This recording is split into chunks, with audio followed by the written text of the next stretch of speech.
Yeah, thank you, Som. So let me also unmute my face.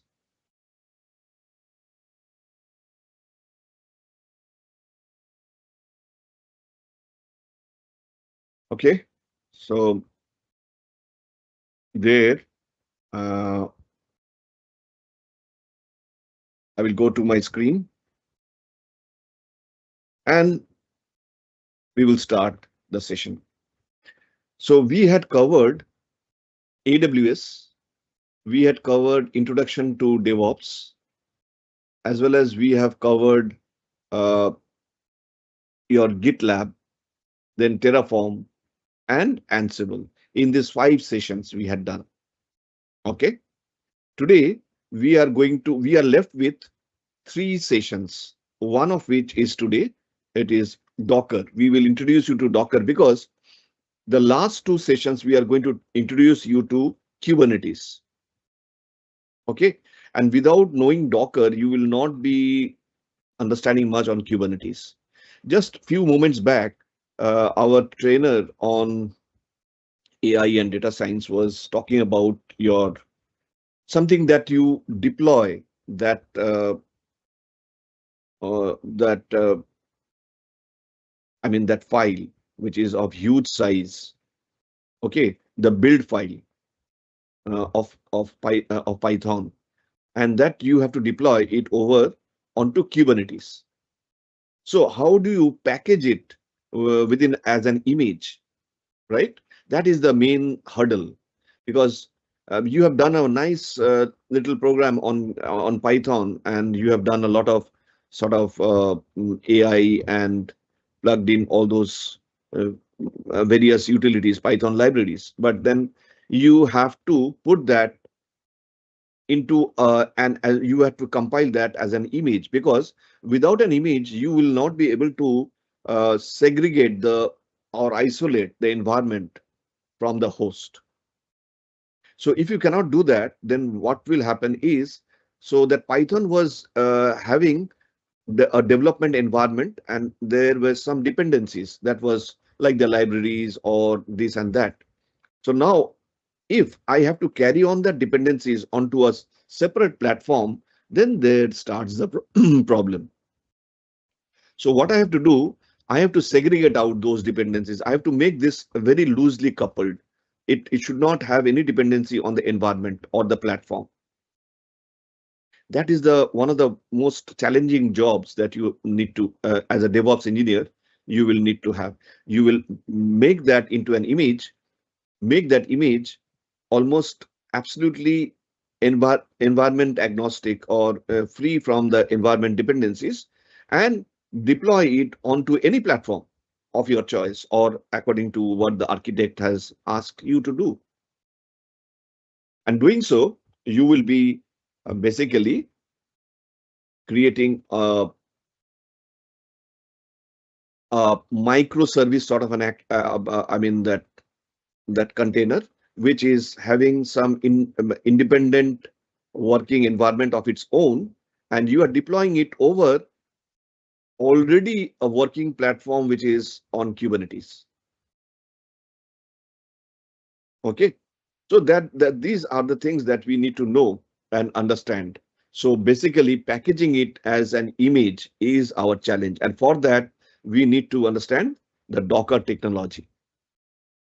Let us begin with it. Uh, During this presentation, I will not be able to see whatever you are writing as in form of a chat, as a text, your questions. Please, to help me, please unmute yourself and ask a question directly without any hesitation. Will that be fine?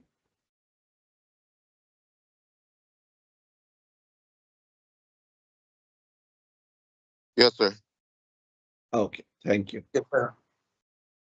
Yes, yes. So I will go to let you know what is. There are two things, and these two things is like uh, during the morning time, you wake up. Why?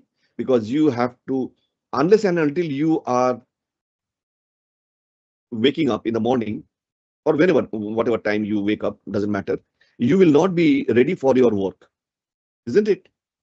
So similarly, think of a dependency. A container is a place where you hold that image, that Python application. Any image is just an application. It may be a Java application, it can be a .NET application, it might be your PHP application, C++ application, or maybe a Python application. Very complicated application, very simple application, enterprise level application, whatever it is, you need to package it. If it is microservices, yes, there are lots of images that you need to build up, compile it in one file, which is also a Docker file, which is a Docker Compose file.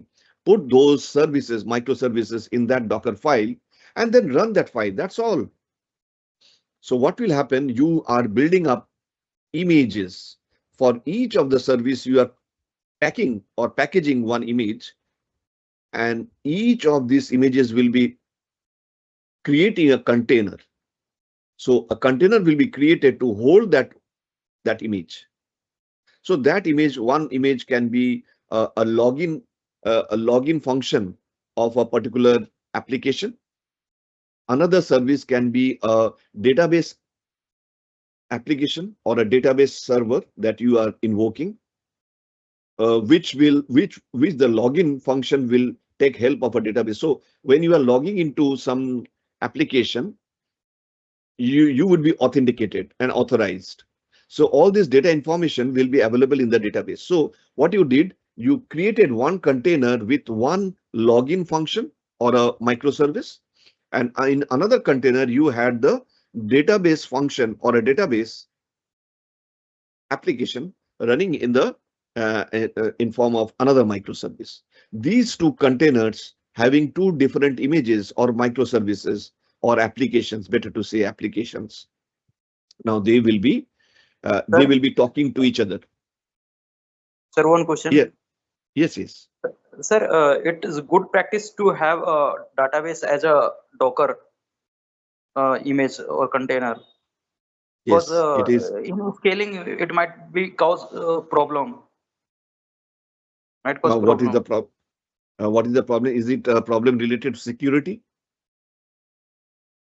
Because a database can should have no scale. Like we have a database like RDS. Yes, exactly. That have the data around TVs. May have. Yes, may have. But yes. If I spin up Docker container by making Yes. the image of database, that will be preferable method or not? Means You this are is a you are having a concept of database whereas I'm having a concept of an application database. That means you are thinking that you are going to host the entire database into one container. That is not what is done actually. It is only the schemas. What is required for your application will be put inside one application with an application. I mean, whether it's the compiler could be your MySQL. What about the database engine? It could be a MySQL or is a PostgreSQL, or it can be MariaDB, or it can be whatever. Whether it is hosted on the cloud or it is hosted on premise, doesn't matter. But that database is not a part of the database engine.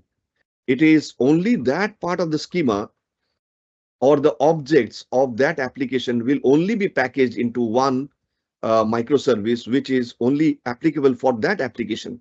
You are not going to put in everything like the data dictionary, the each and everything. No, not at all. Sir, are you talking about backend code? Backend code.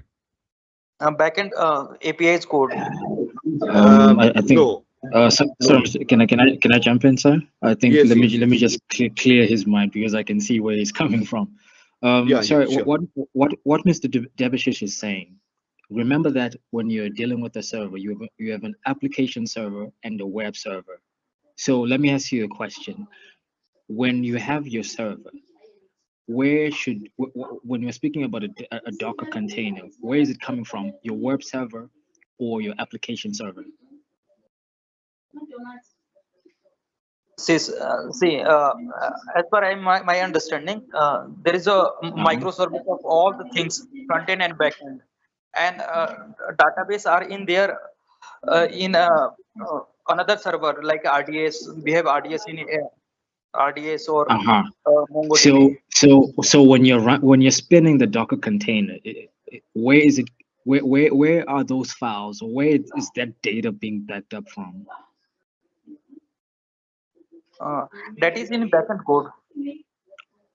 Oh man. I know. I think Ms. Devashish, please take over. I thought we were going to be on the same page. I'll Okay. make him understand.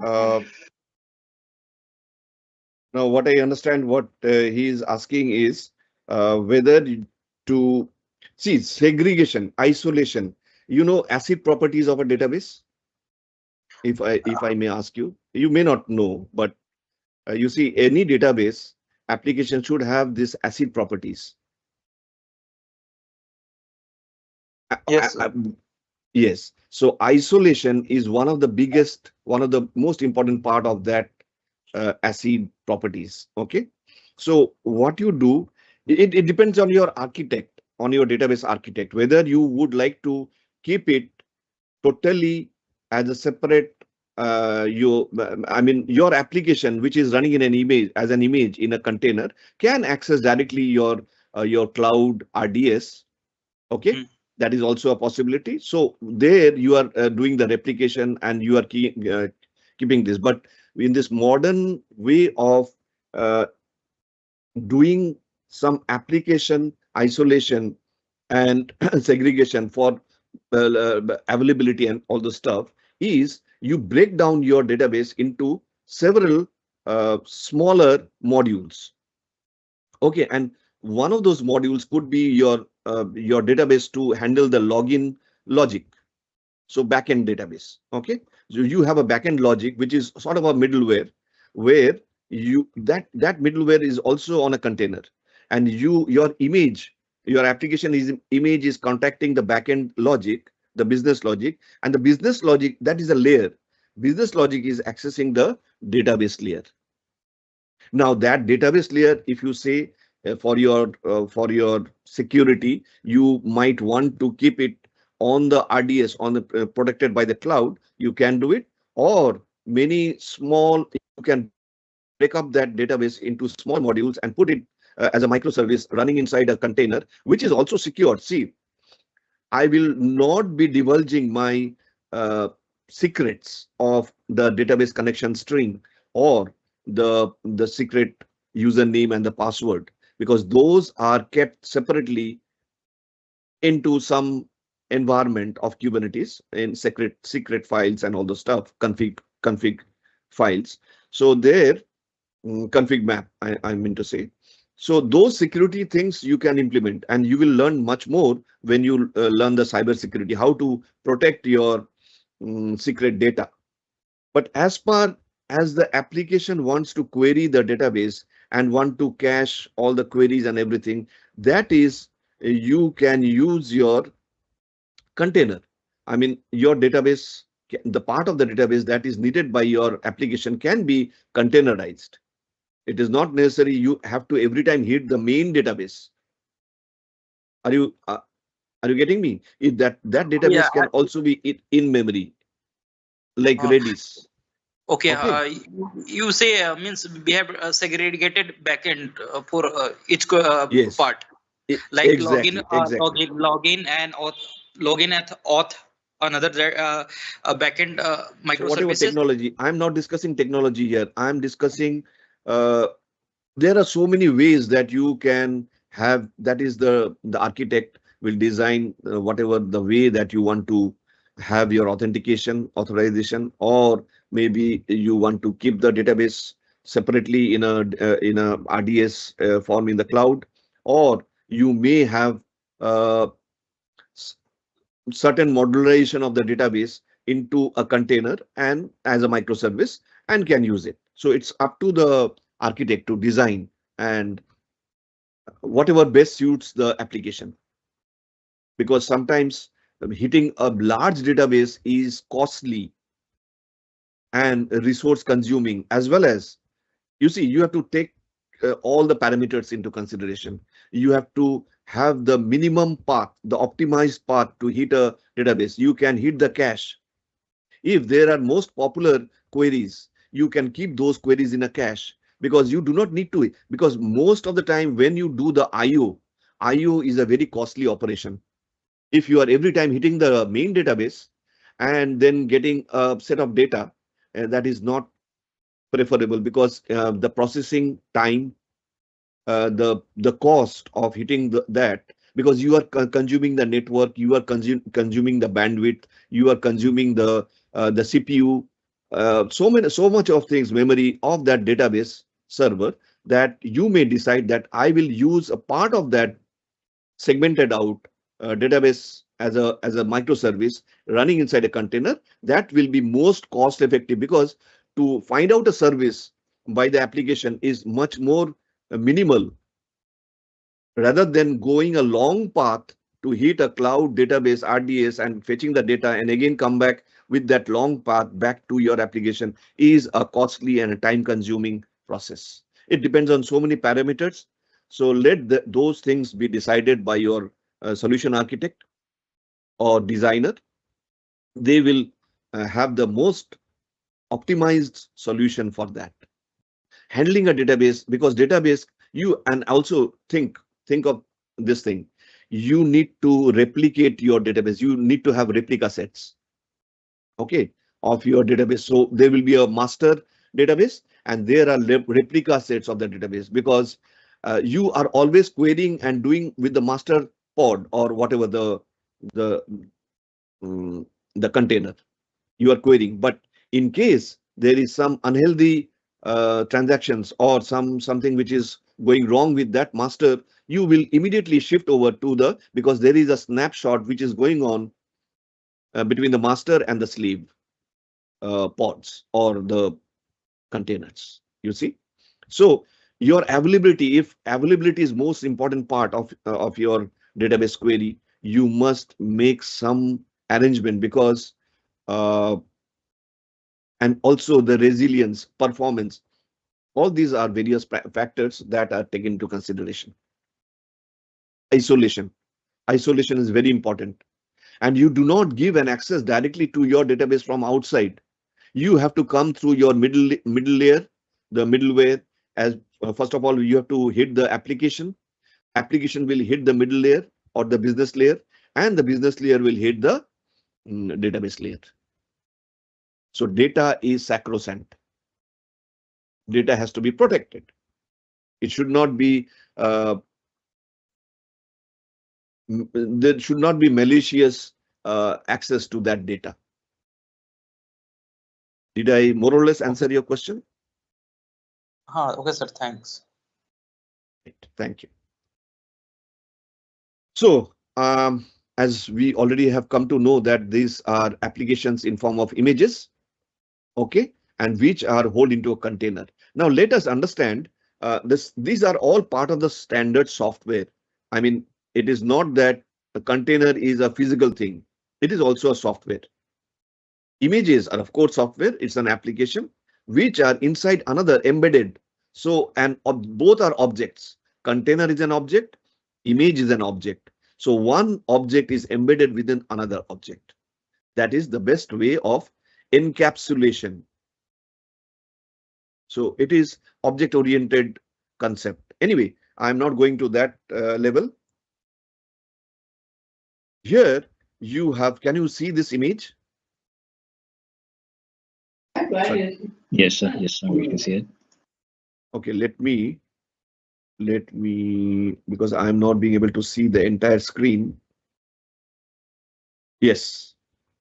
Can you see the entire text over here up to the containers, starting from C groups?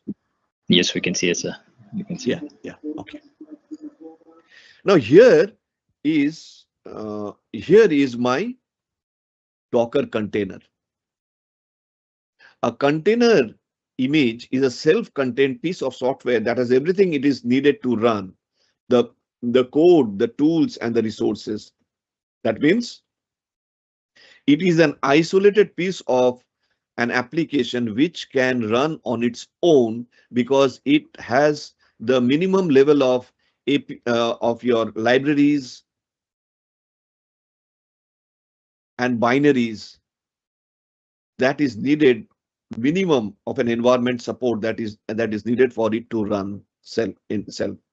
So it has the environment support, it has the dependency, whatever minimum dependency that it needs. So you have a container which are composed of thin writable layers over which you can write the image layers. So this is a Docker image with various layers.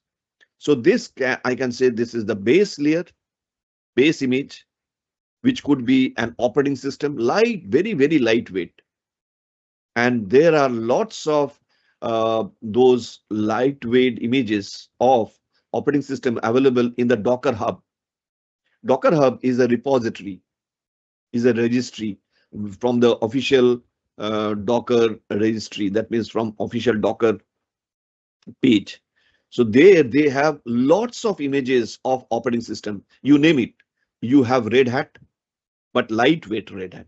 You have Ubuntu, but lightweight Ubuntu. You have Alpine, you have BusyBox, you have Windows, you have Mac, but all very, very lightweight. If the original host operating system like Ubuntu is of size 1 GB, I'm taking for an example. If it is 1 GB, then the base image that you will do inside the container of Ubuntu will be 30 to 40 MB maximum, or maybe 70 MB. Yes, it is 70 MB. Within 70 MB, you get a full operating system. Can you believe it? Yes, it is there.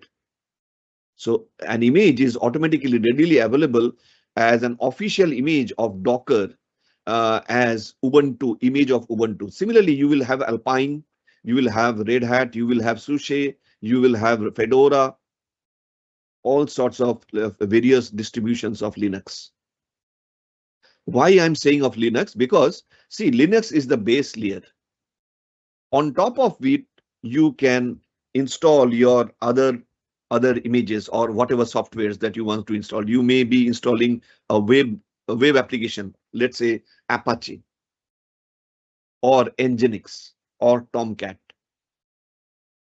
Okay. On top of Tomcat, you may install Java the compiler. Okay, so you can get inside that container.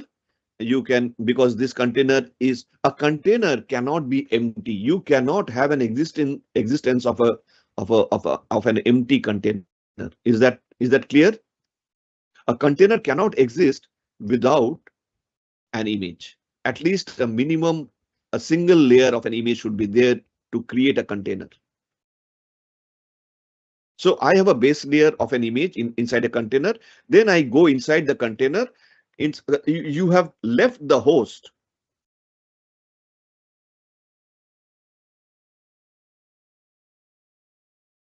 So let me say that this is your host.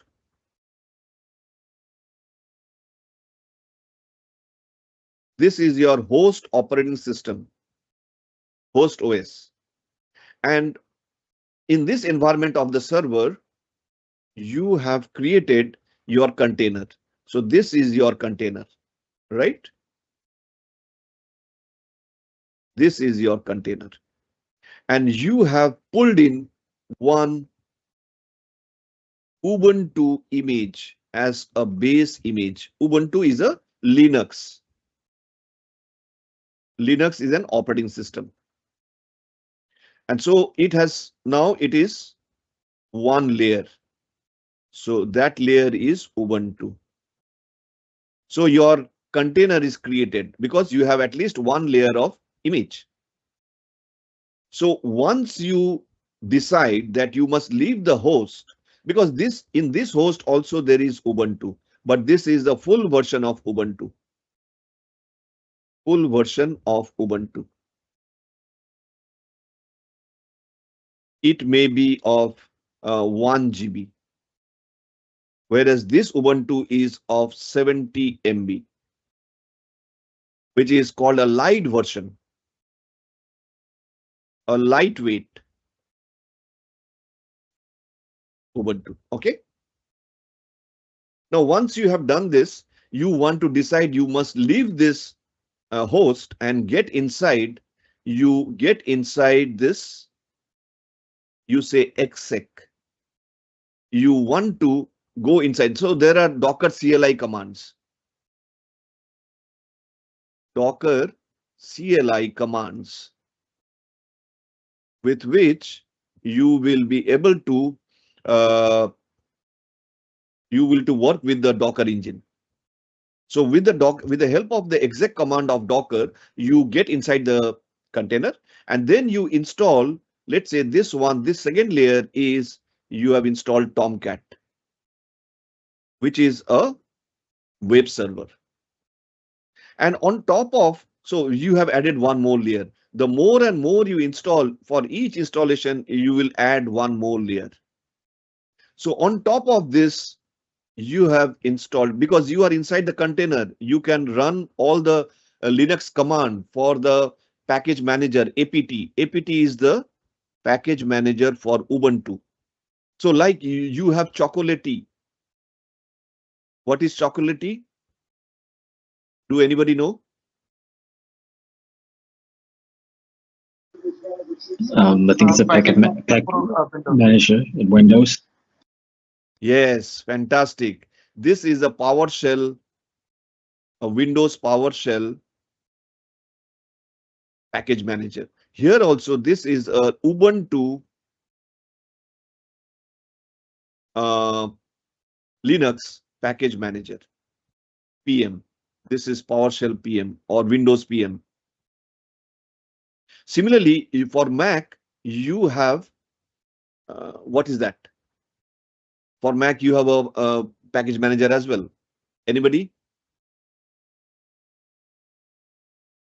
Through which you will install your software or whatever packages that you want to install.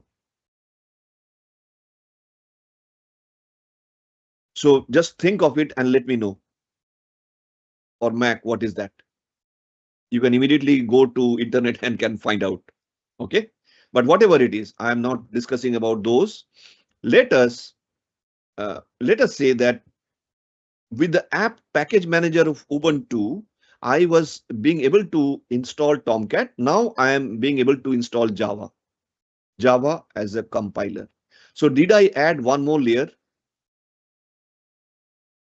And then with the help of, some Docker command, I was able to copy the source code, the Java source code, what my developer has source code, SRC, sorry, code. So there can be hundreds of Java files that they have developed in form of, they have put that in the target folder, and I will pick up because they have put them in where? Can anybody tell me where they have put, where the developers have put their code in, where they have checked in their code?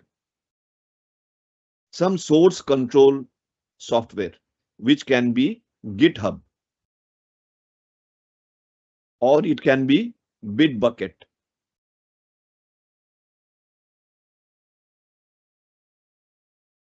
or it can be GitLab. These are the various source control softwares through which our developers have put in all the source codes over here. Okay, and now you are accessing the GitHub to pull them inside, or some technology of Docker will help you to copy all these things, clone or fork. There are so many things, fork or clone. Why I'm discussing this? Because you have to know in and out of what you are doing. You must know. You must not do anything which is mechanical. You will clone it and get all these things somehow inside the container on top of this layer, on top of this layer, on top of Java layer. So what are you having now as a, this is one image. I will not say these are 4 images. No, no. You have added, once you have copied the Java source code, that is also part of extraction, right? So that will also be a layer. So how many layers of images do you have in this particular container, if I may ask you? They are 4 layers, 4. but there is only one image. This is one image. So what is that image? That is a Java, maybe a Java Spring Boot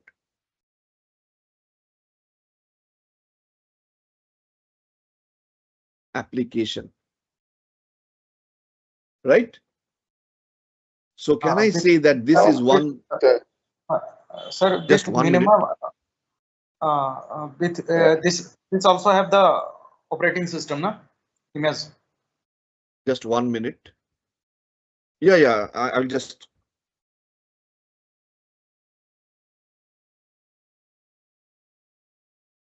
So actually my battery power was exhausted. Anyway, it is back. Yeah, tell me. Sir, image will have operating system also, na?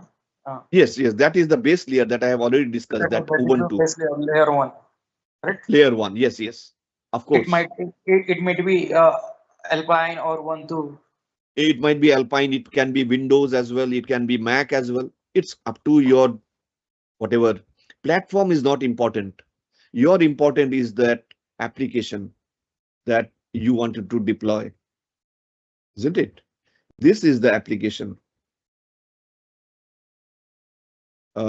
This is the application that is more important. So you are saying that you are running inside this container a Java application, Java Spring Boot application. This is what you want to run, because a container, when you have containerized it, you can run it. What else can you do? You can run the container. You can do what? What else? What are the operations that you can do? You can stop it, stop the container. You can start the container. And what else? Delete. Delete. Correct. Terminate. So all these 4 basic operations that is needed, stop or shut down.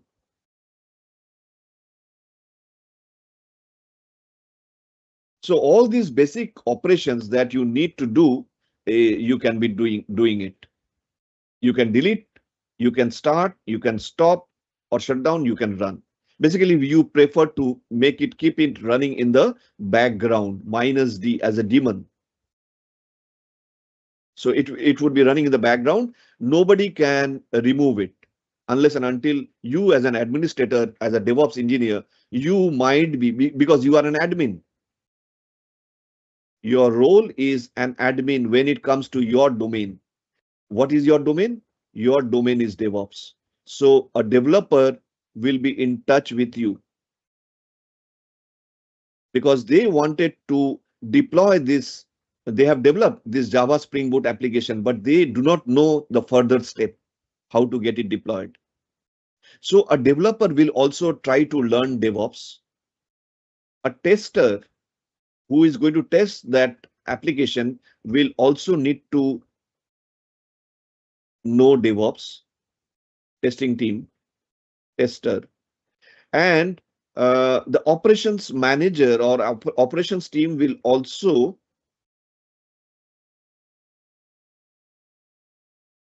need to learn DevOps, because there is no way out. Everyone should be, and of course you are there, you are specialist on DevOps. So you have a role of a mentor. When you work as a team in an agile project or a Scrum project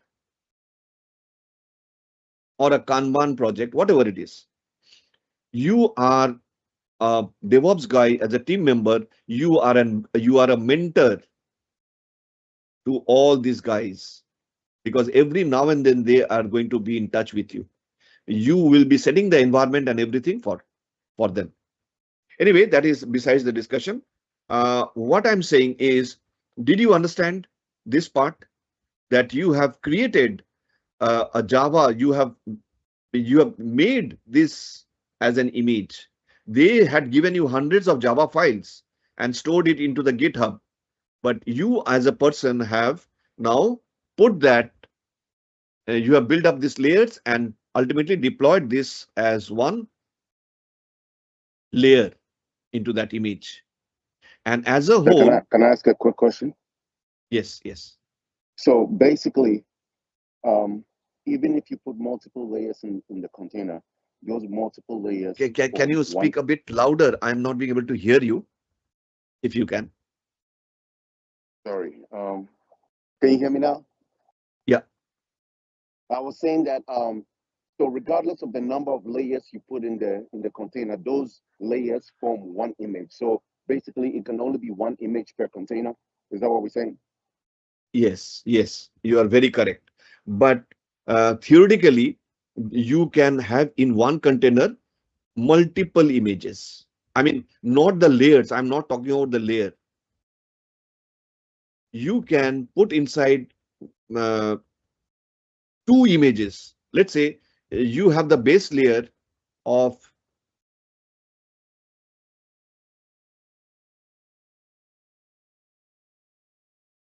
you have taken it from where? From the Docker Hub. This is a ready-made image. Okay, you have taken it from the Docker Hub. Similarly, another image you can put inside this. So that I will say you have pulled it from the Docker Hub. So I will say that in that container, you have two images. I'm not talking about layers here. I'm saying image 1 and image 2, not layers. These are two images. This is Sir, not one will be of right. This is not right. Not right means the thumb rule says, and this thumb rule has been given by whom? Your administrator or your architect. The architect will say they will not prefer that one container should only have one image. Maybe the image will have different layers, several layers, but only one image. You cannot have one container having one Java application and one Python application. No, that is not good. You should create another container for that, because to containerize an image is just a cakewalk. It's the easiest job. So why do you have to club in multiple images within one container? No need. It is not a good practice. There is Sonar Cube.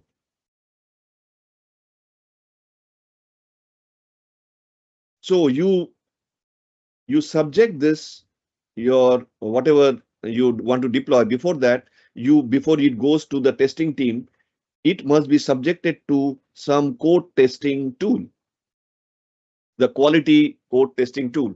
And that quality code testing says that whenever it will check on the code, the design, when it finds that you have put in two images inside a container, or rather you are doing that, that is, they will not pass it. They will fail your code. The code will go back to the developer, because the developer should, and there will be a valid report. The report will be accompanying with that particular rejection. With that failure, a failure report will go to the developer, and developer will find out, okay, that is the mistake. He will isolate. So that is isolation.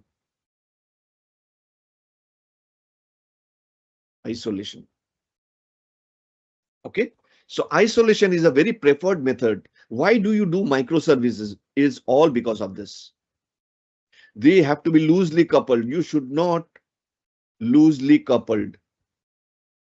So many terms are coming up one after the other, but don't worry. I do not need to. I just simply need to know that one container, one image. That is the thumb rule. That's all.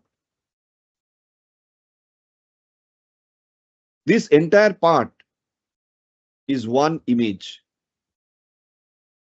That image is containing the base image, which is the Ubuntu, and you are adding one more layer of one more software, and then you are adding an Apache or one web application over there. That's all. The three will combine to form one image. Okay. Let me remove this. And I will see, let me. So it is very simple to have one image put into multiple containers. You can have that technology. That technology is absolutely fine. I'm saying here, you put your Docker image into multiple containers. So same image can reside into different containers. That is a big advantage. So you are saying you are replicating these three containers are having the same application or same image. So if one goes down, there are other two. And in Kubernetes, you will have a provision that if there you have a desired state of three containers replica set, then if one goes down, it will be immediately brought up. So that is a different discussion. Auto healing. Sorry? That is auto healing. Auto healing. Very good. Thank you. But we will discuss that when we come to Kubernetes. There is a fantastic thing within the container. When you create a container, you already have a kernel within the container. That is the Docker technology. Docker will isolate the environment, the host environment from the container environment. You do not need a full support of a operating system to run that container. Like you have bought a laptop, you cannot run that laptop without an operating system. Similarly, you cannot run a container without an operating system. That is fine. But then what is the difference? You are saying containerization. Containerization is sort of a OS, operating system virtualization. You think of that. What is virtual? Virtual is something which is there, but you can feel its presence, but you cannot see it. It is intangible. That is virtualization. So you have one desktop. Can you divide that desktop into three desktops? Can you partition that into three desktops? Or one laptop, can you partition it to three laptops? Yes, that is called virtualization.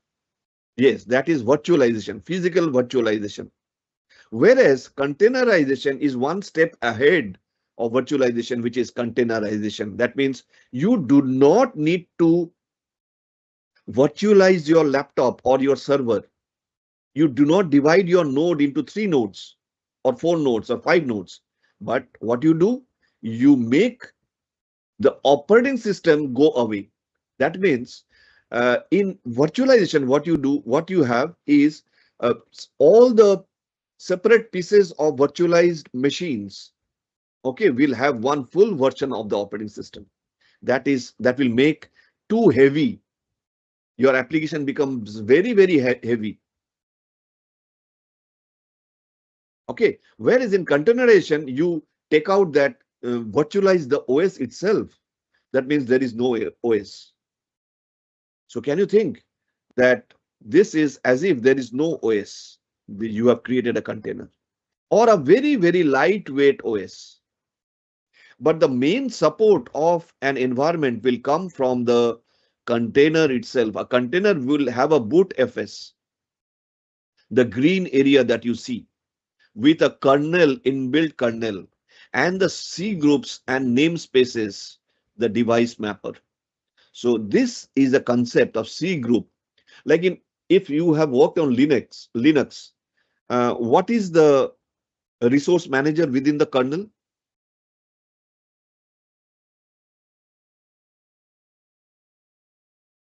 Like Oh. as I was having that design, oh, I've removed that. Anyway, I have drawn a host operating system within that server. Now that server will have some thing which will manage the resources within the kernel, But what is that called? Will you call it C groups? It is called system daemon. Okay. But in a system daemon is on a broader sense. That means it is a full version of system. So it is quite heavy. Whereas your environment within the container will have C groups. So in Kubernetes, when you say that you want to build an environment, you will say that you will have the C groups installed instead of systemd in your container. I mean, the containers will have that as C groups instead of systemd. That is a mechanism to do it. So C groups are managers for the resources. And this is a very important part of the kernel. So your whatever resources are there, because this container is also going to consume memory, it is going to consume the CPU, it is going to consume some storage. So who is the manager for that? So the manager for managing all these resources are C group. It has no connection with the host systemd. Isolation, as I'm again and again saying, you will do a very good part. If you are a developer, you always think of how to modularize, how to loosely couple. That's why microservices came into picture. Why tightly? Sir, as per your discussion, can I conclude something? Why not? Sir, you said there is a server. Let's say I have a server. I have Windows 1.2. See, I install Docker. Ubuntu is an on operating top of- system. I install Docker on top of that, and on top of that we install we install image of 1.2. No, Right? you don't install. I mean, you will install the Docker engine, of course, because Docker will operate on the host operating system of the server. Okay. I will come to that picture. I mean, I have not gone to that slide. Yeah, I will tell you about that architecture. Okay, you carry on. Sir. So all the files, all the resources will be used from the main main operating system, like C group name server. No, not at all. That is why you isolate. That's why your container is self-running, self-sustainable. It does not depend on the external host environment. That is why you have said that you have virtualized the operating system, as if this container does not need any support of your host operating system. So you can pick up the container and put your image into any other platform. It becomes very, very portable. It's plug and play. You plug and play. So it is an application. You see, otherwise your application is dependent on so many environment parameters, dependent on the host environment. No, if I do that, then there is a lots of dependency. That's why earlier deployments used to be so difficult. Whereas now, when you containerize your entire application, you package it and take that packet out of your environment and plug it into another environment that starts working.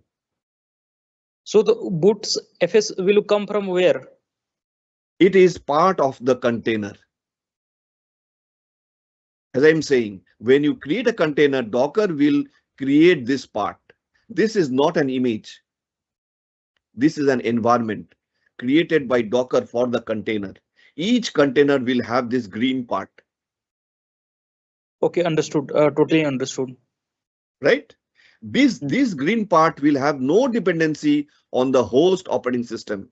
That's what you said, that you have. Sometimes there are containers which are running without an operating system. How are they running? It may happen. You have maybe an web application, just you have downloaded from your Docker Hub, and like say Nginx. Nginx, that image that has somebody has developed it and stored it as a Docker official image inside the Docker Hub, and it's because it's a public image, so I can download that image, I can pull that image and put that as my base layer. So does that mean that my Nginx web server will not be able to work without an operating system? No, it will work. Followed? Yes, I have not given that base image of Ubuntu or any other Alpine or BusyBox or Red Hat. I have not given any operating system because my web server does not need any help from the operating system. Yes, if you are installing Java application, Python application, something application, you need a thin layer of your OS support. In that case, you will do it. But for running a web application, a web server, you do not need any support of any operating system. Whatever little support that is needed, it is already inbuilt within the container, the green portion, the bootfs, through which you can start a container, you can run a container, because it has the C group support, the namespace. So C group manages resources and namespace isolate and secure them. See, so you have namespace to isolate the resources and security. You will create a security layer for this container. C groups play a role in containerization solutions like Docker and Kubernetes. When I will discuss Kubernetes, you will see where they control container resource allocation and ensure isolation from the host and other containers. So this container is totally sustainable. It can run on its own. It does not have to depend on the other containers or on the host operating system. Is that portion clear? So each container will have this green portion. Again and again, I'm saying, you do not do it. When you create a container, Docker basically creates a container with a particular image. It will create this bootfs section.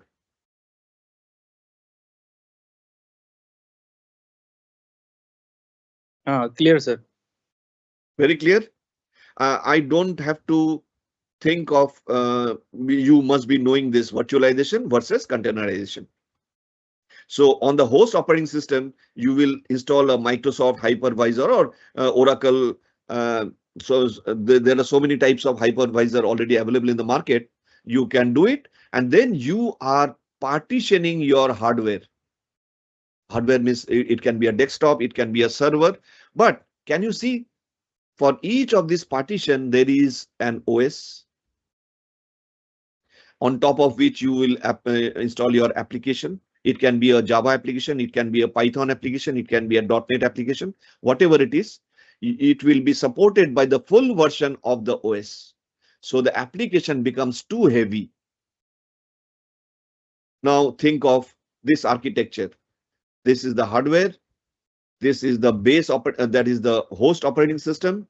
On top of that, you will install, instead of hypervisor, you are installing a container engine, which is Docker. And can you see, are there any operating system?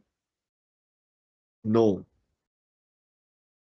The binaries and the libraries, the minimum amount which is needed by the application will be decided by the application, and that binaries and libraries will be only installed. There is no operating system. It does not need. This is one container, another container, another container. They are separate. They do not have any support, or they do not need any support from the host operating system, because it has a kernel support within itself, created by. See, this is an OS level virtualization. So you have virtualized the OS itself. Here you have virtualized the hardware part. You have partitioned the hardware, but you have not virtualized the OS, and OS makes your application too heavy. Your application becomes non-portable. You have to run this application within this environment only. You cannot plug and play.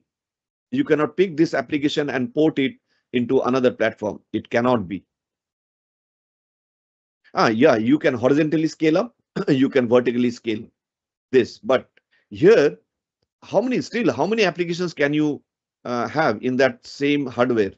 If this is a, say, 5 GB hardware, 5 GB, I mean, internal memory, you can at best, if you can think of this is 1 GB application, 2 GB application, 3 GB application, that's all, or 2 GB application. So 2 plus 2 plus 1.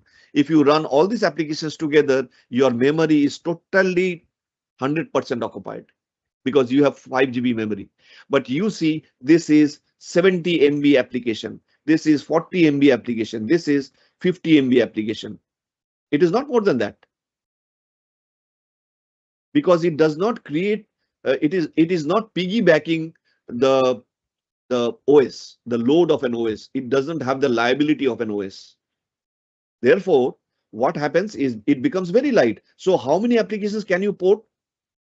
Hundreds of applications within the 5 GB capacity of the memory. Can you see the beauty of it?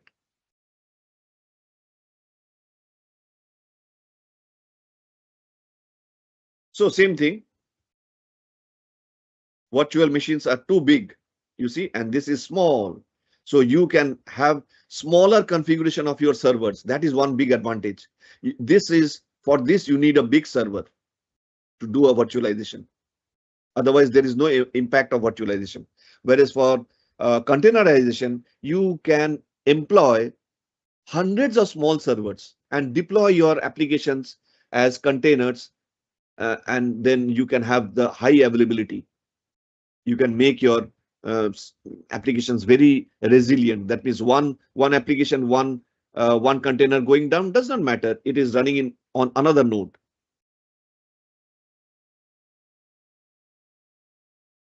So container images are couple of MBs, whereas virtual machine images are couple of GBs. So size matters. Speed. The containers does not take any time to start or stop or to run. Whereas if you need to take the start of the VMs, it will take minutes. And who is going to wait for minutes to get your application started up? See, it becomes very heavy. It is, no, this is wrong. Nowadays, whenever I prepared this thing at that point of time, say 3 years back, Docker was only available with Linux distributions, but now Docker is available with Windows, with Mac. So for every platform, VM is compatible with OLOS. That's okay. So here you see, you have containerized your application, and therefore this is a Java. This container is having 2 layers of application. One is the Java compiler, and one is the Apache Tomcat. So this, I can say, a Java web application. One container is having Java web application. Another container in the same host machine, I'm having another container, which is a .NET application having connectivity with the SQL server. So somebody was asking me about database. Can you see? This lightweight SQL server can be part of a layer of an image. So this is, you have installed an SQL server on top of .NET application. Maybe this is the base image. Can you see? So this application, .NET application, will talk to the SQL server. And that is within the, so I am saying that this is one application, one image in the container. Another image is Python talking to MySQL database. Okay, so Sir, I'm saying it's a Python application. Yeah. Sir, database server will be the, on container, but database will be in RDS, right? You mean, yeah, that is also a very good design. Okay, you mean to say that I will not hold, and also remember, containers cannot hold data. If you are meaning to say, I was not, I was misunderstanding your question from the very beginning. You mean to say you want to store the data, that is, say, terabytes of data on the server itself, on the RDS itself. Yes, yes, yes. Of course.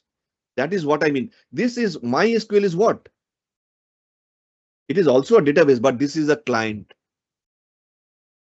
So Python will talk to the client, and whatever the data will be processed, like it can be created, it can be updated, it can be deleted, it can be, read. All these things, these database operations will all happen in your the cloud database, the cloud RDS. Yes, that is possible. That is actually the design. But all the queries will be handled by this MySQL from the client end, from the container. So this application will talk to the client, and I will, from outside, I cannot access this MySQL. I have to go through the Python layer, or the application Python. And Python may have another middleware, which will a business layer, which Python will talk to the business layer will talk to the MySQL client, and that client, whatever data processing will do, it will go and access the database server, which is maybe on a cloud. It can be on Azure, it can be on AWS, it can be on Google Cloud, does not matter. If you were asking about that, then yeah, I will say yes, that is the best design. Data, containers cannot persist the data. Containers are very ephemeral in nature. I got your question now. So that's why we need to understand through our, diagrams. I understand your question now. Was that the question? Hello?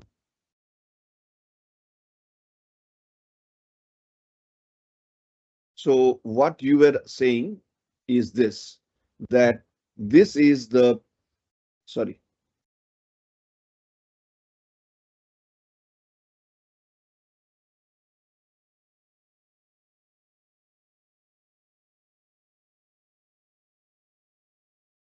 So this is your Python application. This is your data application, database application, database client or application within the same container. Okay. So there is a link between this and this. So this, no, there is no need for link. It can directly, because it is part of that same image. Okay. And here, this on the cloud, you have the main database, right? That is what you are saying. That is the RDS. It can be anything. It can be MySQL, it can be MariaDB, it can be PostgreSQL, it can be Oracle, whatever it is, doesn't matter. So this will communicate. There will be a link between the client and the server. The client will talk. So application will talk to the database client. I mean, the client will talk to the RDS to store some data,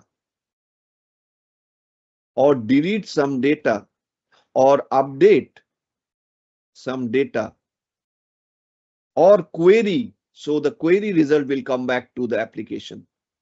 So there is a request for query, SQL query. So the application will query this one. This will give that request back to the database. Database will fetch the data and give it back to the application. That's how it works. And now you can say that I can have a replication of this entire application, because this container may go down. There is definitely a backup and a replication of this database. Because here you are storing, say, 100 terabytes of data, huge database, or maybe 1 petabyte of data. Maybe there is a transaction of every 1 hour, there is a transaction of 1 terabyte of data every now and then. It's a telecom database. So you can see how much big it can be. So you are hosting that. I never meant that you will be storing the data. I thought you were asking that you are storing the entire data over here in the container. No, containers are ephemeral. What do you mean by ephemeral?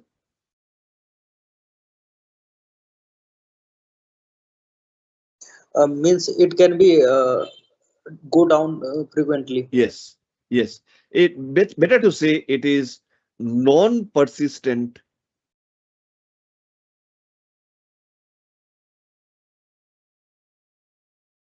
or temporary. It cannot store any data. Yes, there will be a Docker volume. A Docker volume.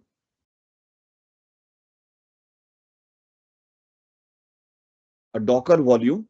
This is a volume. Docker managed by Docker. Okay. So this volume will be accessed by, say, maybe they can be shared. So that is the advantage. You do not need to attach this volume. Yeah, you can attach this volume to your service. Okay, but this can be shareable. So you can make all the servers or all the containers share the same volume, Docker volume. So if you need to persist any data, you can persist over here. No, okay, understood. Got it?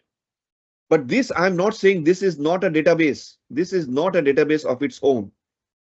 If you have the temporary data or maybe some data which is like storing your secret files or so many things will be there. There can be a lot of need of storing your data, persisting your data, which can be often used by the applications. You can persist it with a shareable volume. But the data that is produced from this application will be always stored in the database. Either it can be on-premise or it can be over the cloud. It can be over AWS. It can be over Azure. It can be over GCP. Okay. Any other question?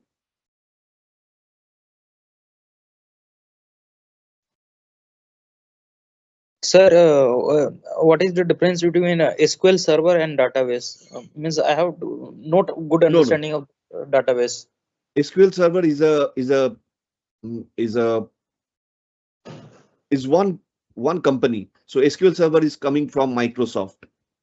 Okay. So Microsoft has created this database server for you, a database application for you. So it is like the Oracle. Oracle is also a database coming from house of Oracle. Okay, MySQL coming from MySQL. So similarly, there are lots of distributions of database servers. One of them is SQL Server, but database is a general paradigm, general nomenclature. So there can be two types of database. One is the, relational database. So one can be RDBMS. One can be RDBMS. What can be the other one, which is getting very popular nowadays?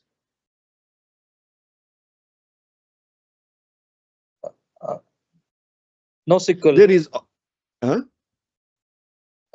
non-relational database. NoSQL. non-relational database. That is NoSQL database. Okay, That is very MongoDB. good. NoSQL, like MongoDB.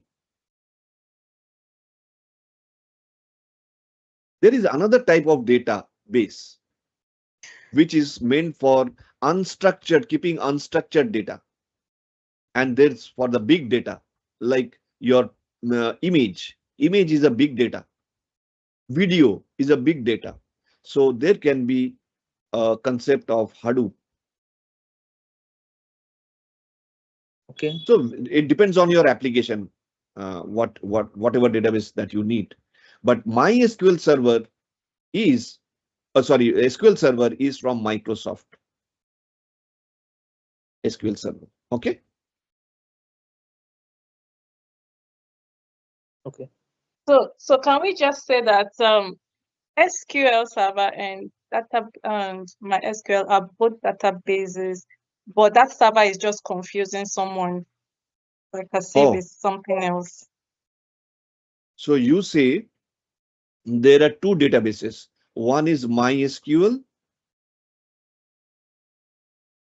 and there is one SQL Server. Though we are going to discussion of database anyway. It's see again this the motivation for these internship programs are a general discussion, whether I am not going to restrict myself with only Docker. It's good that you are bringing up this topic. MySQL and MySQL SQL Server, they are part of, they're coming from different house. This is from Microsoft and this is also coming from this MySQL is now with Oracle. It has been taken over by Oracle. Okay. So one is Microsoft, one is Oracle. Though Oracle has its own parent database called Oracle. They are all formed as RDBMS.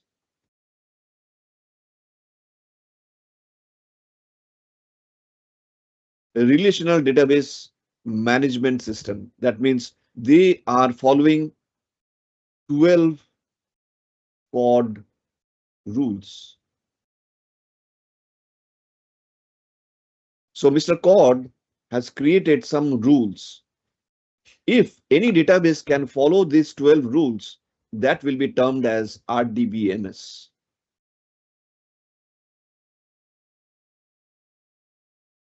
There is, this is the SQL databases. So these are RDBMSs, which is, so don't confuse with MySQL or SQL Server. This is the name of a database server coming from Microsoft, coming from Oracle. That SQL databases means you have a structured schema, either a table or a procedure or a view or a stored object. Okay, stored procedures. These are the users. Users are also object, but they are very structured. So a table will be a matrix of rows and columns, having the intersection points, and within that you will have the data. But this is sort of a fixed once you have defined a table. And you can, because it's a structured data, therefore you can query with a structured query language. But in this world, there is not the realm of structured query data. Structured data is getting less and less and less, because whatever we wanted to understand earlier, say let's say 15 or 20 years back, data means always structured data. There will be C structures. Like it's a very like everybody would learn C data structures during engineering days. So it was a very structured type of data. So how will you create an object out of that structure? So all these things are schema based. So you can query it because you know the format of the data beforehand. But there are some, most of the data are now unstructured. Mr. Devashish, if you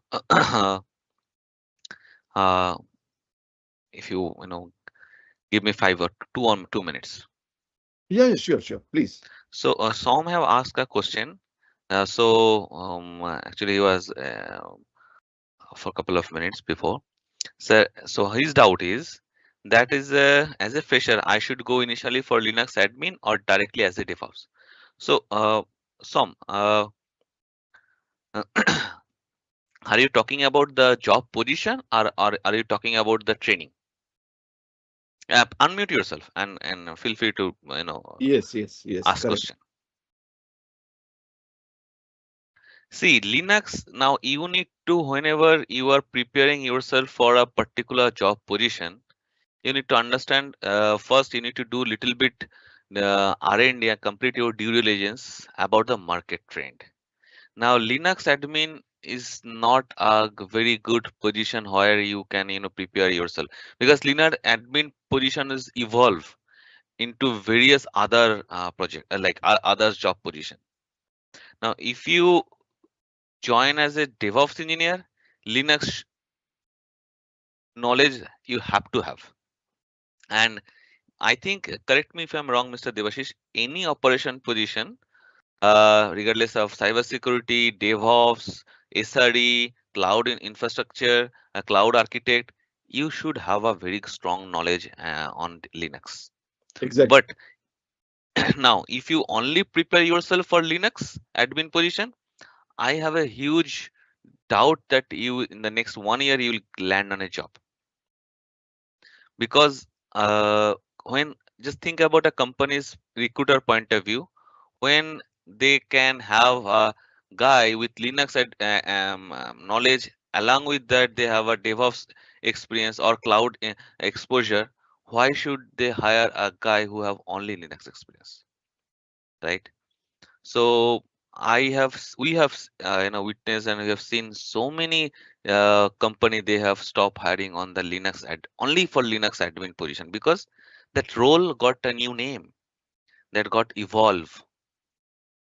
Exactly. Even if you check our training module for DevOps, that is like a job ready 6-7 weeks training.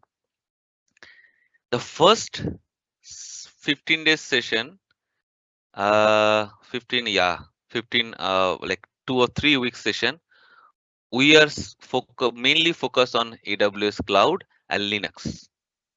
We don't touch any DevOps tools first, I Yeah, think 2 or 3 weeks, because without those knowledge and fundamental base, you cannot go with other domain. You got the answer? So in nutshell, Yes, yes. okay. So in nutshell, you should definitely you should prepare yourself for Linux admin experience, but you should not focus only Linux admin job position. You But should have. what my doubt is now, like I am 2021 pass out BTech from civil engineering, and after that I have worked 1 year as a Salesforce developer Mhm. till 22. So after that, from Jan 23 to till now, I have a gap of like 2 years. You can think. So how to fulfill that career gap?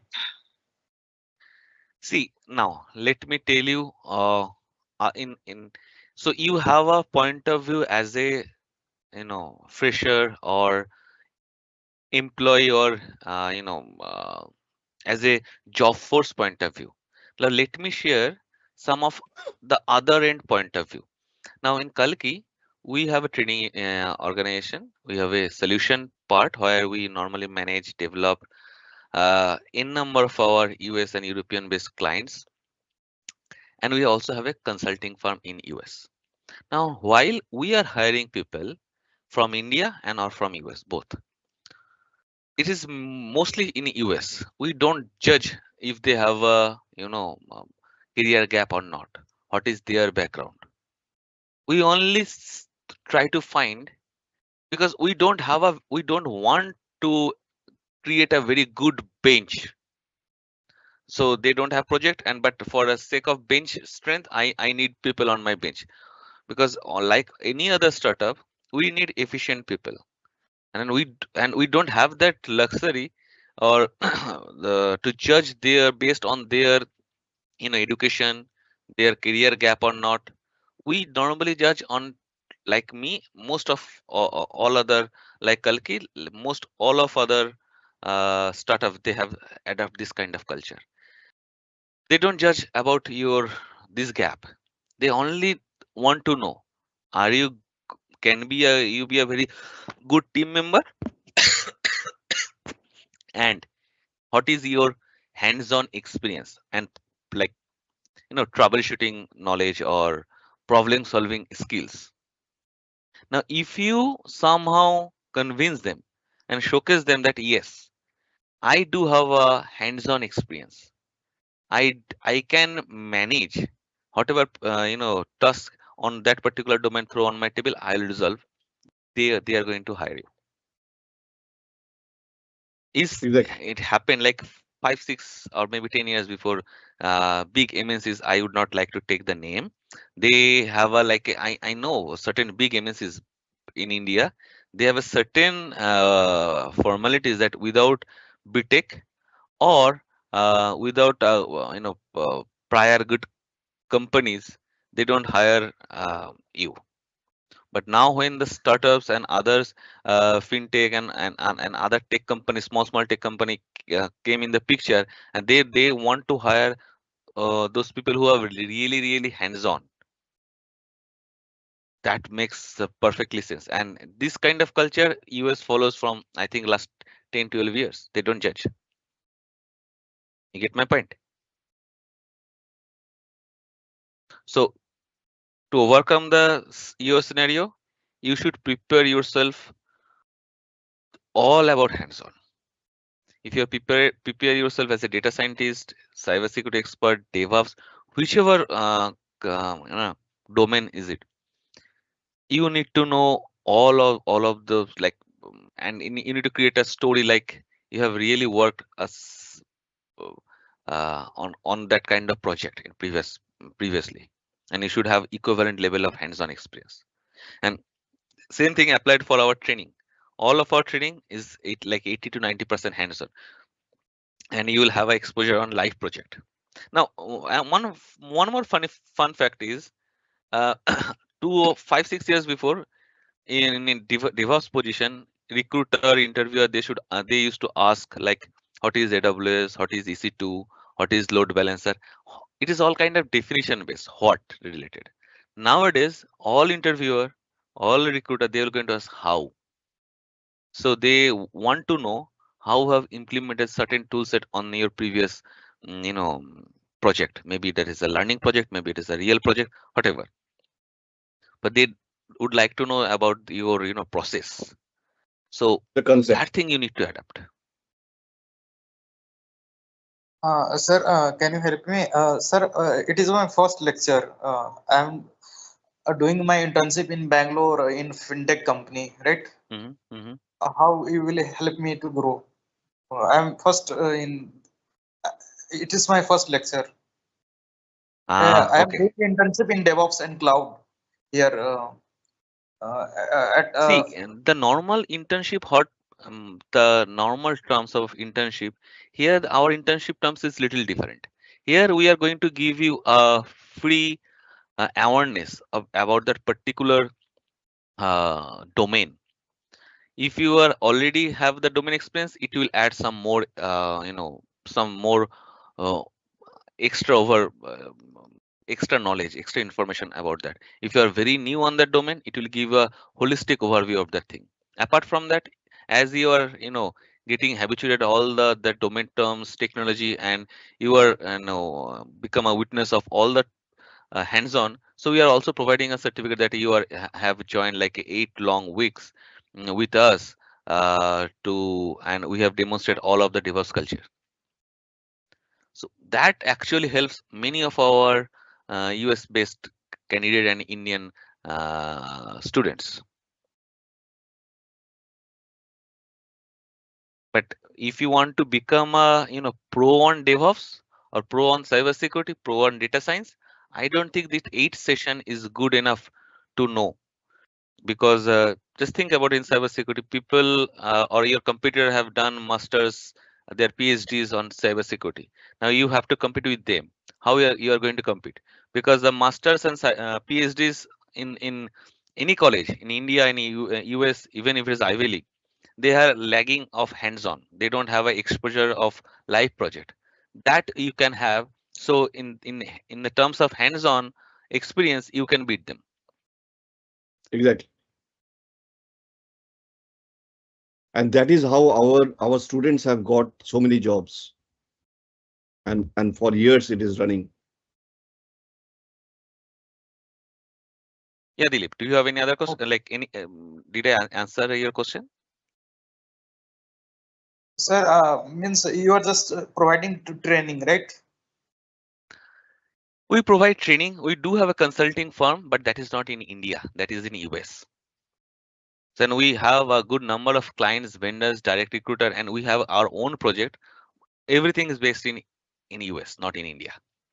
So there will, if I have a very good hands-on on the tools like Kubernetes and Docker, Jenkins and Argo CD and AWS infrastructures, then there will be a possibility for jobs in US like a remote job. See, in US remote job, even if you are working in a US remote job is, yes, there is a chance, there is a possibility based on the client requirement. But if you want to looking for on-site position, the first But thing you need to have a remote job, you need to get a job in India. Who have whose project is running in US. So, isn't it, Mr. Menon? definitely, that is true. The big MNCs can help you. Yeah, we do have a good number of project which is running in US, Canada, Africa, and in EU as well. But our number of project is quite smaller than big MNCs like CTS, TCS, Infosys. They have a bigger market share. So I would not like to compare with them, definitely not. But if you want to one day we can reach there. Definitely, but if you want to get a project real quick for a US job market and a remote position, I think your quickest solution will be MNCs. Okay. But again, after joining the MNCs, it is based on the resource manager, project manager, and your direct manager that which project you will get. So it is total on your luck. Maybe you will have a domestic project. Maybe you will have a project based on in Asiatic country. So you cannot ask them that, hey, I would like to join MNC because I would like to have a US based project remote, right? Yeah, understood. Like couple of I think last week, last week, we actually in Kalki we have 2 position for our US project, and that was remote based in India. But I don't know when our next project will pop up. Okay. So I have hands-on experience on the things like Kubernetes, Docker, AWS, EKS cluster, and ECS, and Jenkins, and Argo CD. That is a quite lot. I have done 4 months internship there. This company that is a Namaste Credit, that is in Bangalore based, and this is working in fintech domain. And I have handled UAT and QA of this company entirely by myself. Okay. Great. So I just joined for just a learning purpose, getting good knowledge. Makes sense. See, most of the company, those are telling you after doing the training, they are going to place you. That is quite. They can try, but 100% guarantee no one can give. Even in our US based, so in our scenario is we have a training institute based in India, but we have a consulting firm based in US, and most of our students, they are US citizens. So it is much more easier for us if they are really become a knowledgeable and hands sounds on their hands-on experience to place them in the present job market. Now, do you have 100% success rate? No. Why not? Because all of the students, their needs is not same.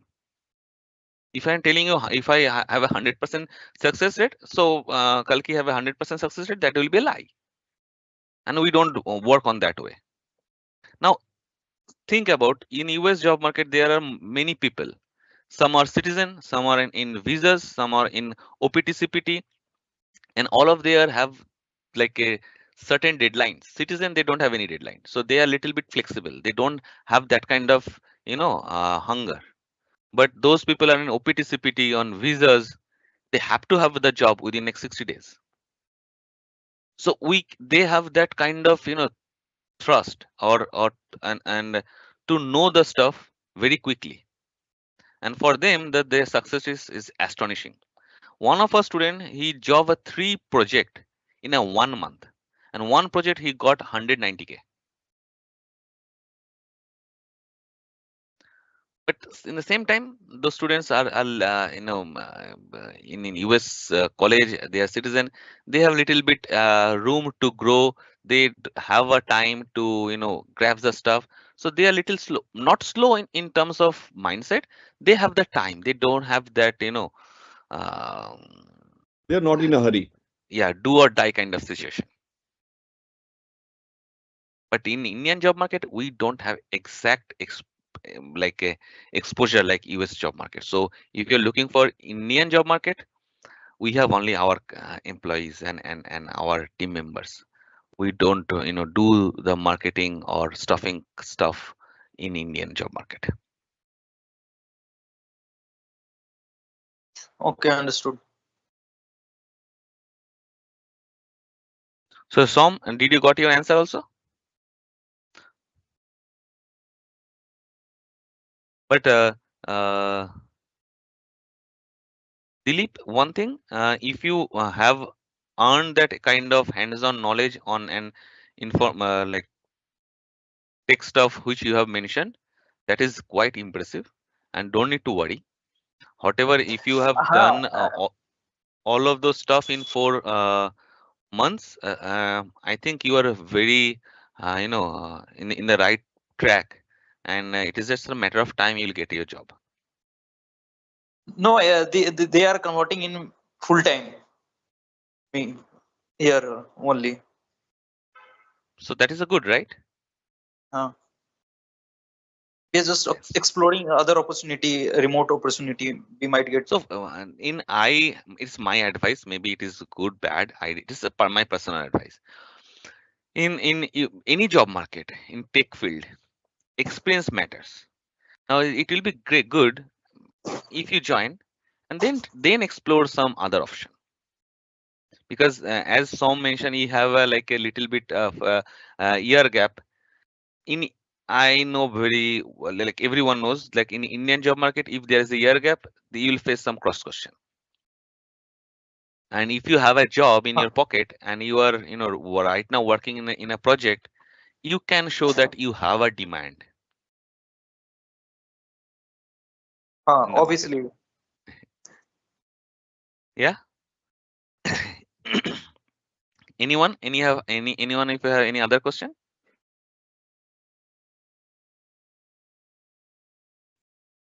I have a question regarding what will be the course duration, because I had joined first time in this.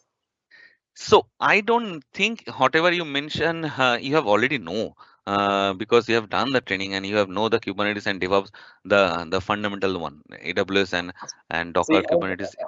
But our Kubernetes is vast thing. I do not grasp all the things in Kubernetes. So true with here myself. our free courses like internship program is like 8 session every Saturday for 8 weeks. This session is, I think there is a 6 number of session so we do have another 2 or 3 session more.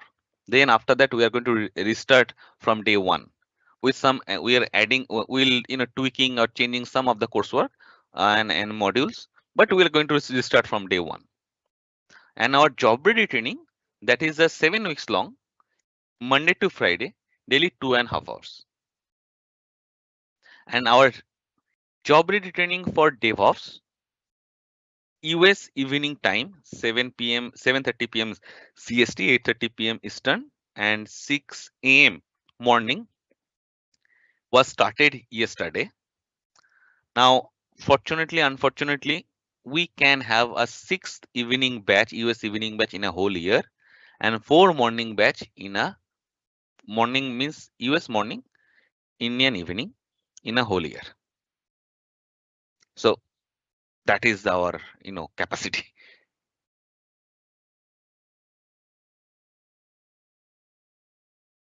But if you want to join, you can continue this other 2 session with this like next 2 weekend, next 2 Saturday. Then after maybe 1 week break, we'll restart our DevOps session again. And what about the previous recording? I cannot hear you properly. Previous recording, I am asking. I think if you are in our WhatsApp group or in our website, in our YouTube channel or in your Instagram profile, wherever you have all those videos, like last 5 sessions video link is posted over there.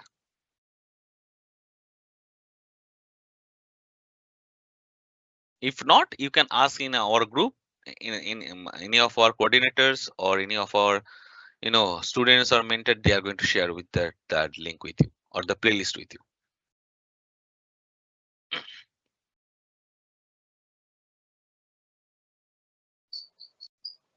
Okay. Because I have joined today only, na WhatsApp group, so That's fine. That's fine.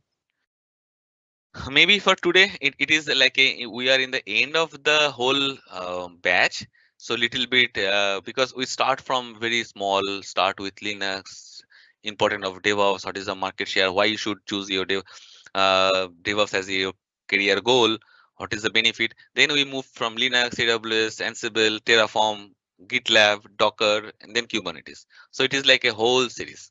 Though we have like 2 hours for every session, and we have a very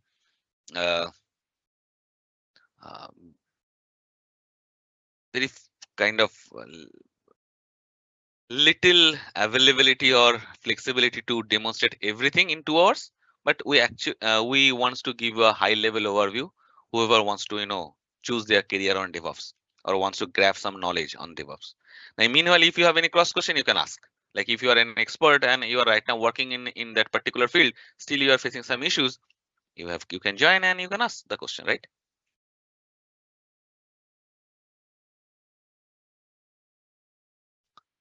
Okay, if you guys have any other questions, so that's fine. If not, Mr. Debashish, I would not going to waste your time anymore.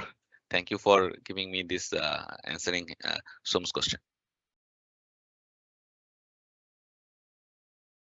Okay.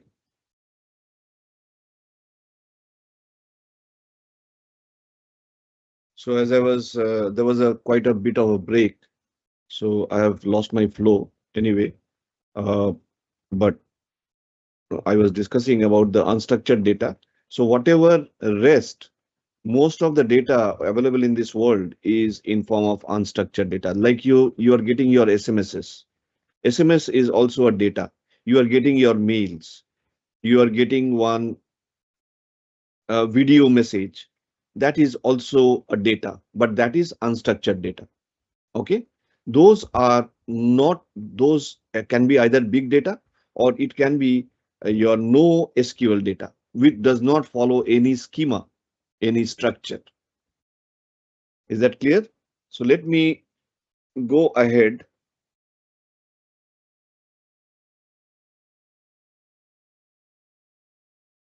And so I think you have understood that what could be the development process and the deployment process before the container. It would be like you have to install everything, and the environment, you cannot avoid the environment. So there was no isolation of the environment. So for a operations guy to put your Java application like a jar file into a production server or a pre-production server or a SIT server, that is the testing server, it would have been very, I mean, they have to work closely with the development team.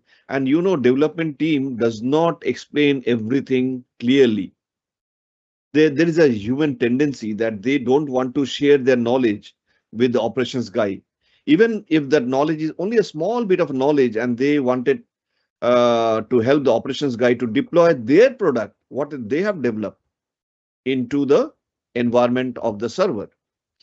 So most of the time, operations guy used to, I have seen as an IBM manager, I used to observe this interaction between the development team and the operations team, and I was in between them. So as a project manager, it was my headache. It was like a nightmare to be able to bring out some truths between the development team. They are always at a warring, I mean, nature. They were always firefighting with each other. Basically, a simple job can take days because it was not very structured. And it was not very to deploy their part of the code along with the environment into and feed that into the environment of a server. Okay, but containerization has taken out the, as we have discussed earlier, the environment issue is the main issue for a deployment activity. And once that issue has been taken over, so a development guy or a DevOps guy will help the operations team to deploy the application that has been developed by the development team. Why? Because they will just, if I'm a DevOps guy, I will just give them the command that they need to run with that particular file or that particular image. Because now I was able to pack up or package that entire application into an image. And the image within the container does not depend on any external environment. So I will just give them one Docker command and give them the container. That's all. They will just deploy it over their environment. No need of any extra additional configurational issues. Yes, I have to install Docker on their server. That is one thing that I will not let, or I can let them, I can give them a document how to install Docker on their server. That's all. And I will give that command. What is the Docker command that they will need to run on this file? That's all. The deployment is done.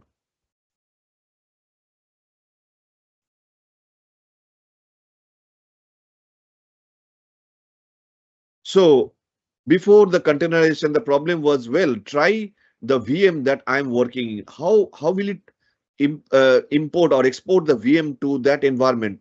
But because that VM is quite a huge size, maybe 1 GB or 2 GB in size.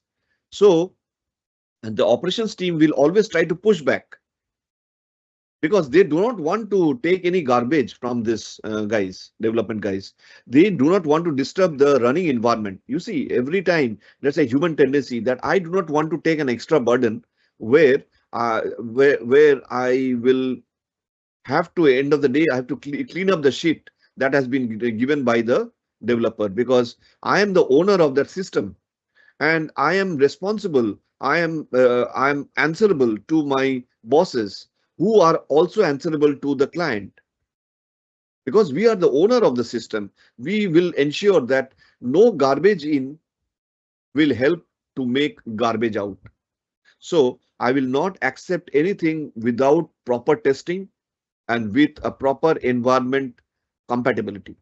Okay, so that is how the things used to work. But after containerization, see, here is the container. I have wrapped my code in. What is this developer saying? Or maybe the DevOps guy with the help of the developer with the help of the DevOps guy is saying that you don't have to worry. I am now giving you only a 30 MB application image. And they were very happy because a 30 MB can be easily ported. Awesome, your code just works fine. The operations or the testing team. With containers, all the environment issues were resolved. That is the bottom line. The developer could easily wrap their code in a lightweight container and pass it on to the operations team. Containers are not resource hungry. They will not interfere with the resource management. They are lightweight and hence portable. They are developer friendly and can be configured through the code. software as a service. So you are delivering software as a service because everything is inbuilt within that code or in that image. Nothing have to be done. It is like a package. That is a microservice, right? No? It can be, yes, it is basically a group of microservices that will be deployed. Yes, the applications are transforming very largely they are transforming. They were a big bang sort of an application with a monolithic application. Monolithic means mono means one and lithic means layer, one layer application. So all the functions, all the modules would be tightly coupled within one application. So if one of the functions goes down, the entire application will go down. That is how it works. It used to be hosted on a big server. So I'm talking about during the period of this millennium, okay, and towards the end of 2023 or 2024, where you are talking about loosely coupled services called microservices. They can be rapidly updated. You do not have to bring the entire application down to rectify a particular piece of microservice. This microservice are hosted on individual containers. So the containers do not depend on anyone else. Containers can talk to each other if required. They can, there is a container network. Okay. So they can be easily and reliably traced out and can be serviced. And they can be distributed over small servers. You do not need to build a big server. And therefore, you can host those microservices over the cloud because cloud is an ideal platform where you want to have a distributed sort of an environment where you do not need to go because you are saving on the infrastructure by hiring or renting out small servers because your application do not need a big server to be hired because more and more powerful your servers become, the more and more you have to dish out some money. More money. No, I do not. I can save my cost in that way as well. So that is, and there is a 12-factor application. That means an application, if they follow this 12-factor application rules, that will be termed as a microservice. It is not very easy to build a microservice, but yes, the development teams are now well knowledgeable how to create microservices. So you are breaking down your main one application layer into several small microservices, independently working microservice. So each of the, can you see these are the containers and these are the images, the various functions.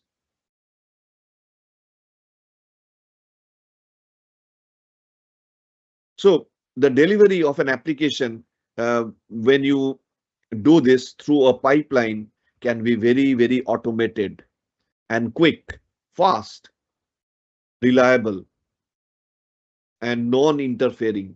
That means there can be a blue-green deployment. You know, there's a huge important sort of a deployment called blue-green deployment, where you do not disturb the current deployment, let it work, but in the background, you are replacing the old version with a new version without impacting the users. It's a fantastic way. And that is possible because of the technology called containerization. You will go through these slides. The slides are available at our site. So, and also, you see, you will also get this recording. So don't worry. Sir, can you explain more about blue green and deployment? Because here at my company, we are doing just updating the image name in YAML file and redeploying it. Yes. On EKS. Just changing That is only a small part. Every time I will better I will better, because there is not enough time today. Okay. Park this question for Kubernetes. When we discuss Kubernetes, maybe I can squeeze out some time to discuss on the blue-green deployment. Okay. Is that fine? Rolling updates are the basic funda behind the blue-green deployments. We will consider that.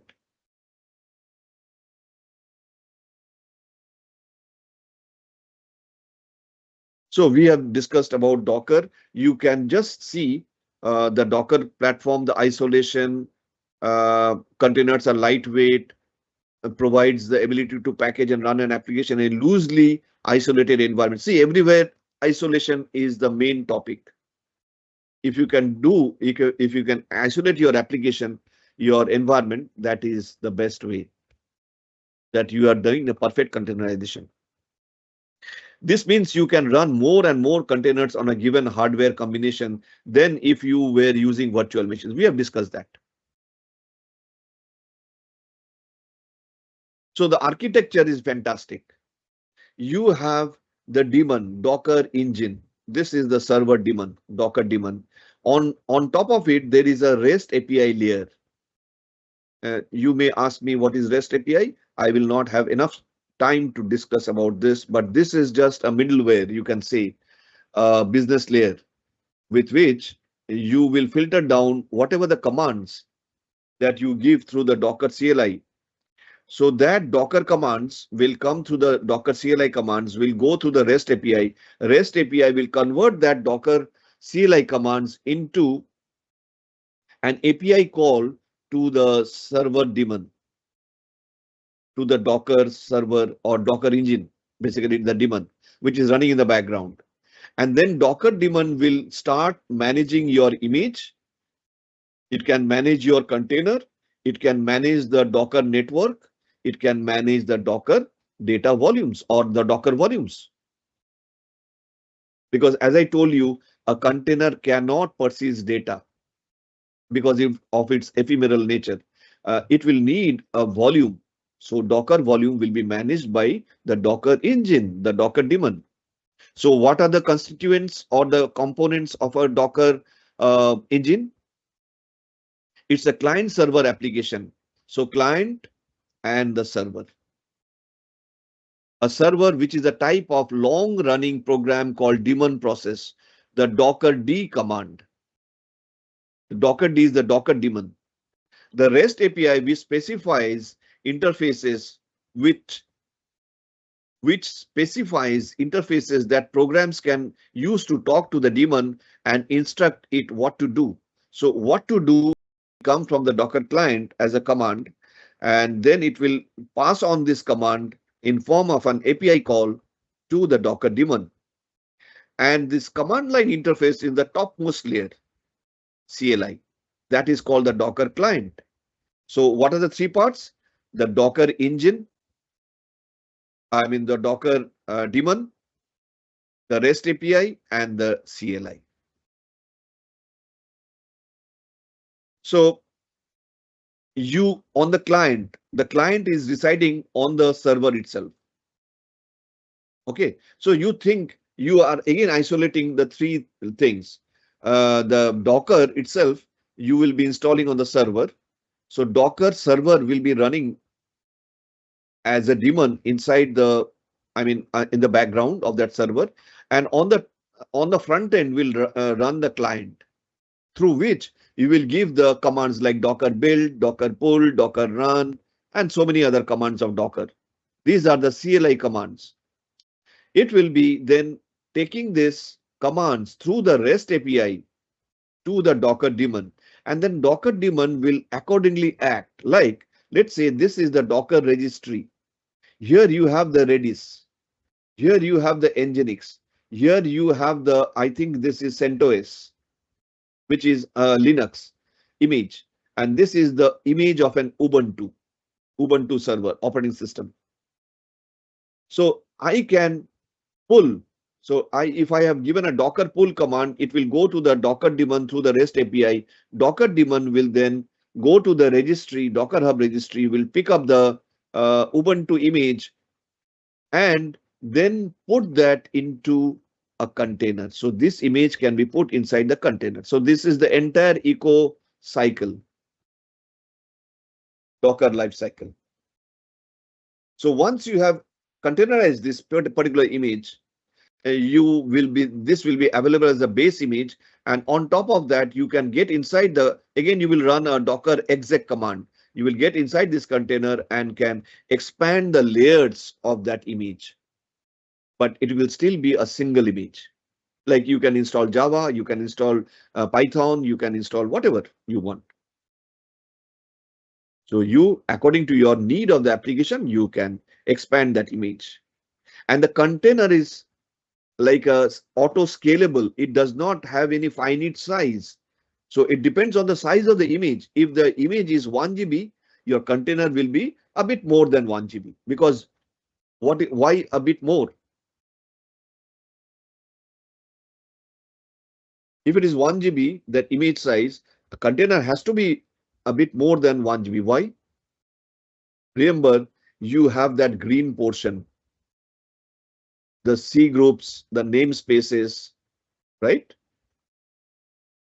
That will be the kernel portion will be there. That will take a bit of size of the container.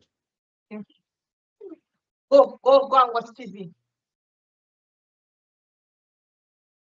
So this is how you pull and put that into a container and expand the container. You can, once the container is created, you will run, stop, delete the various container stages. Then you will have what you need to know about the Docker Hub. We will see a Docker engine, then the Docker images. All these things we have discussed, like the Docker container, Docker volumes we have discussed. And there is one thing we have not discussed is the manifest file, where you will write your desire. How do you want to make your application packaged? All these things comes under Docker file. And there is, I cannot explain it in details. There is no scope of it. And then I was expecting that I will get some time. Doesn't matter. We will see it, how we can build up a Docker Compose microservices image within containers. But I do not have much time to do it. So we will leave it at that position. Basically, I have covered and I tried to explain what are the various concepts of a Docker and a containerization. Okay, this much for today. Tomorrow, on the next weekend, we will have our session on Kubernetes. 2 sessions, because I cannot cover Kubernetes. Kubernetes is like a big subject. Lots of things are there. Lots of tenets of the subjects, nitty-gritty of the subjects are there. I will take at least 2 and 2 sessions, 2 hours, 2-hour session. Somehow I will cover the most important aspects of Kubernetes. And after the 2 sessions, you will find very comfortable and you will appreciate the robustness and the importance of that of that Kubernetes software. So this much for today. I think whoever there's not many people are there, but still you are very important to me, because you had that patience to have a session starting from AI and coming to DevOps for 4 hours. So it is not very simple on a Saturday evening or a morning. I appreciate your effort. Thanks a lot. Thank you, Mr. Debasis. Yeah, thank you very much.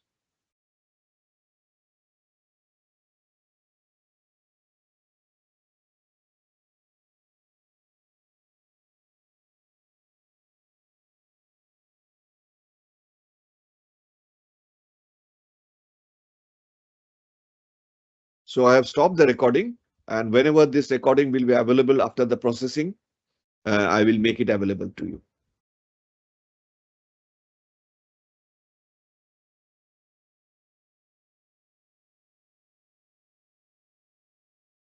Thank you, sir. Thank you very much, Silas.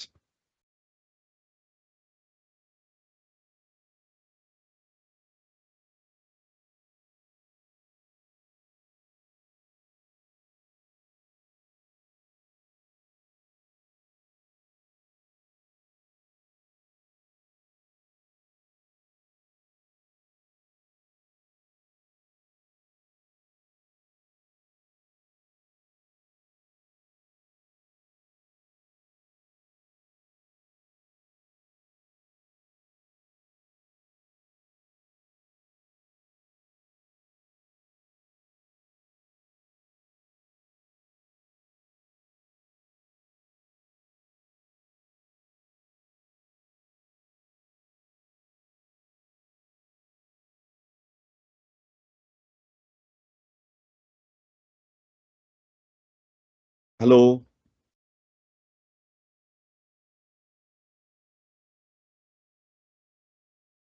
এটা কি live streaming হচ্ছিল?